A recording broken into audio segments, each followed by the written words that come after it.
Breaking news just coming into us, actually from back on the Hill, from the House committee investigating January 6th. They are putting out subpoenas now for 4 allies of former President Trump's, including names you know, Rudy Giuliani among them, Sidney Powell, Jenna Ellis, Boris Epshteyn, people who the committee says were promoting those lies, those election lies on behalf of Mr. Trump, and who were trying to work to convince state legislators to overturn the legitimate election results. I want to bring in Garrett Haake, who is back on the Hill for us with this developing news. Garrett, I know we just talked to you on a different topic. This is the life of our Capitol Hill correspondent here. Yeah. These subpoenas, not shocking, right? Because these are people who did not cooperate with the committee. The committee wants to know what kind of planning and discussion was going on as it relates to the insurrection at the Capitol.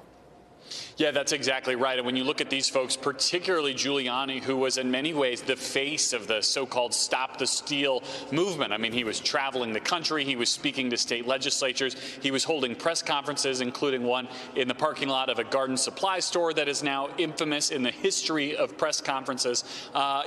He, Powell, Ellis were kind of the most notable spokespeople for the idea that the election was somehow stolen from Donald Trump. And the committee says, you were out here saying this. We want to know what you were saying to then President Trump about it. We want to know what he was saying to you. The problem that I think the committee's going to run into here, Hallie, is those 3 in particular were all attorneys. And they were all, and Rudy Giuliani will probably make this point the most because he was working with the president the longest, might lean on attorney-client privilege to not disclose their conversations with the president. So I expect a protracted legal fight here, but obviously several key players right at the heart of the effort by the Trump White House to fight the election results of 2020. And we should note, too, Garrett, any resistance, I think, from the part of these 4, right, certainly the 3 that you mentioned, is not just for potential legal reasons, but for political reasons, too. They are continuing to push election lies, right? They are continuing to talk about the 2020 election having been stolen, despite the fact that it was, in fact, not.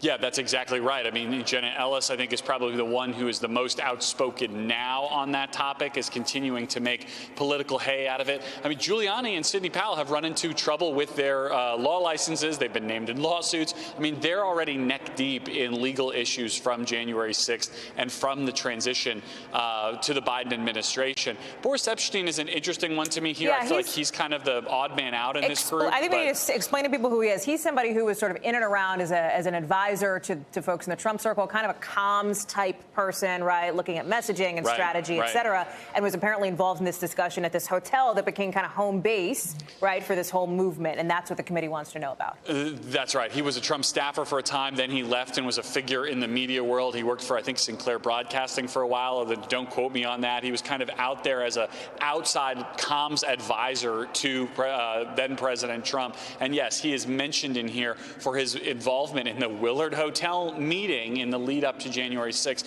which has become so pivotal to the January 6th committee's investigation. Garrett Haake doing double duty for us on the Hill tonight with that breaking news. Garrett, thank you. Real quick, we haven't heard, I know this literally just broke, and this is an annoying question, but to just do my due diligence, I assume we're reaching out, haven't heard back from these 4 who've been subpoenaed?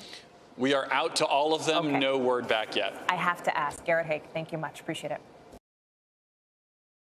Thanks for watching our YouTube channel. Follow today's top stories and breaking news by downloading the NBC News app.